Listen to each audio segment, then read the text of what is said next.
This weekend is the Sunday that we celebrate Epiphany. And Epiphany is the uh, holiday on the church calendar where we observe and talk about the visitation of Jesus with the wise men. The typically when we think of the manger scene, we see the shepherds and the wise men together. But when you look at the actual story of Scripture, the wise men came much later. You actually possibly when Jesus was around 2 years old. So this is not within the scene of the night that we typically think of, but it is still a moment in Scripture that is of clear importance.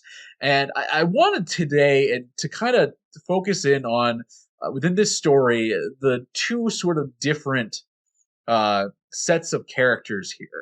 The first is the wise men, and the second is King Herod himself, and they're both play an important role in this story, and for very different reasons. Both of them learn about the birth of the Messiah in their own ways, and they both have very different reactions for different reasons. So the wise men are the ones that we all know. They're the ones that we recognize and we see we think about on this holiday every single year.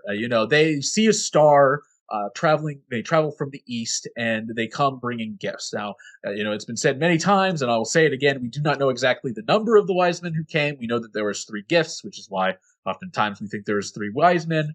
But the truth is it could have been one. I mean, it could have been. We think it was more than one, but it could have been like two. It could have been three. It could have been four. It could have been five. We don't really know the exact number. We know though that there was a group who were traveling who saw a sign and saw it as the birth of a king, the birth of the King of the Jews.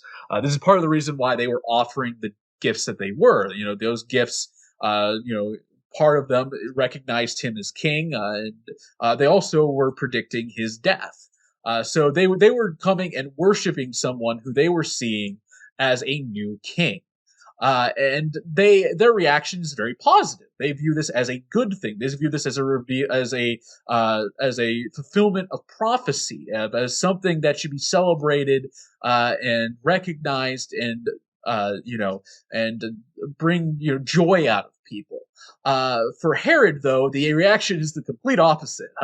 What's not included in this story is what happens after he learns that the wise men did not come back to him, which is that he then sent his soldiers to go and kill all the children between the ages of 2 and less.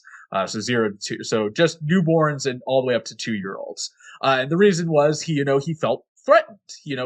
King Herod was the king at that time of Judea. He was kind of the big ruler that was appointed over the Jewish people, who was kind of seen as their ruler, who would pay homage to Rome and everything, and would work with the Roman government to keep everybody in line. But he himself did see himself as being a Jew.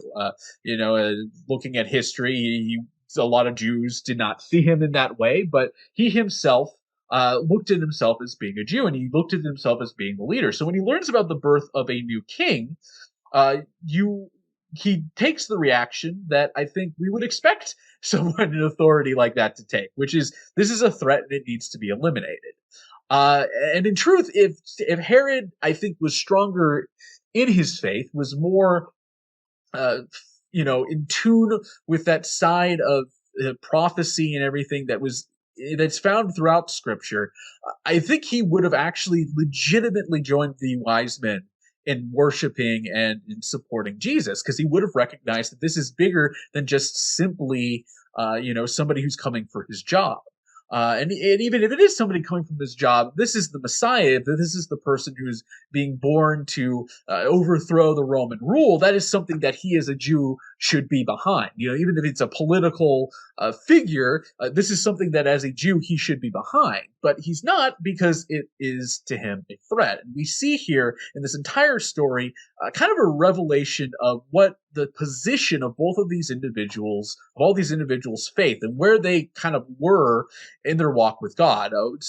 With the wise men, it's that they themselves are walking very close to God, and with Herod, it's that he's walked very far away from God, and to the point where prophecy being fulfilled is not something that brings him joy; it brings him terror, and it makes him think that he needs to take steps to try and stop it. So for us, we should obviously try to follow more in the wise men an example.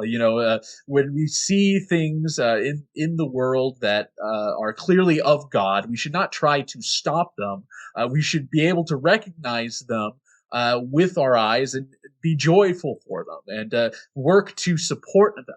And even if it means that in our own lives that could cause some shifting around.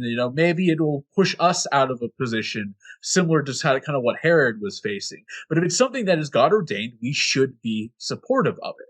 And that is hard. It's easy for us to vilify Herod, and especially in this story, given what he does at the end, especially. But it's something that I think if a lot of us were in his shoes, we probably would end up doing as well if we're really honest with ourselves. I mean, we all like to think that we would not, because killing innocent children is horrible.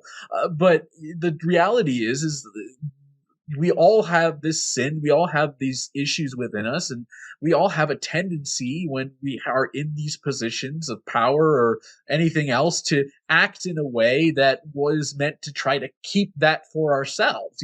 We have a lot of insecurity in ourselves in that sort of sense.